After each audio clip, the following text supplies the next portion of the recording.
नमस्कार, वंदनाच लाईफस्टाईलमध्ये तुम्हा सर्वांचं स्वागत आहे। आज आपण अशीच एक नवीन कविता बघणार आहोत। निसर्गापुढे माणूस एकदम छोटा आहे, निसर्गाशिवाय मानवाची प्रगती नाही। निसर्ग आहे म्हणून मानव आहे, त्यामुळे निसर्गाशी आपले नाते अगदी घट्ट आहे। अशीच व्यक्त करणारी कविता आपण बघूया।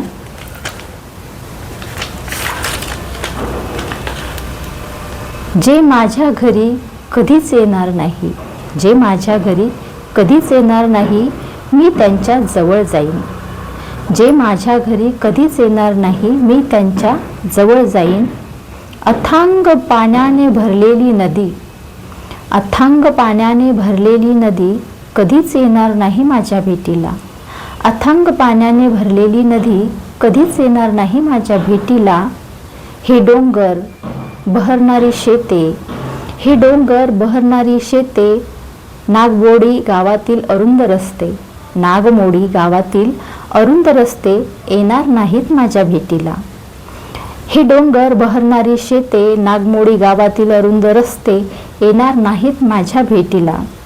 सतत कामात मग्न असणारे, सतत कामात मग्न असणारे मजुरांचे हात, सतत कामात मग्न असणारे मजुरांचे हात घडवत असतात इमारती, घडवत असतात इमारती। त्या इमारती भोवतालचा इतिहास, त्या इमारती भोवतालचा इतिहास लिहीन माझ्या हातांनी, त्या इमारती भोवतालचा इतिहास लिहीन माझ्या हातांनी। जे माझ्या घरी कधीच येणार नाही, मी त्यांच्या जवळ जाईन। जे माझ्या घरी कधीच येणार नाही, मी त्यांच्या जवळ जाईन। तर अशी ही कविता होती। मानव आणि निसर्गाचं नातं व्यक्त करणारी अशी कविता होती। खरोखरच निसर्गासमोर मानव अगदी क्षुल्लक आहे आणि मानव हा निसर्गाशी जोडलेला आहे। निसर्ग आहे म्हणून मानव आहे। तर कविता कशी वाटली नक्की सांगा, चॅनेलला सबस्क्राईब करा। भेटूया पुढच्या भागात, तोपर्यंत नमस्कार।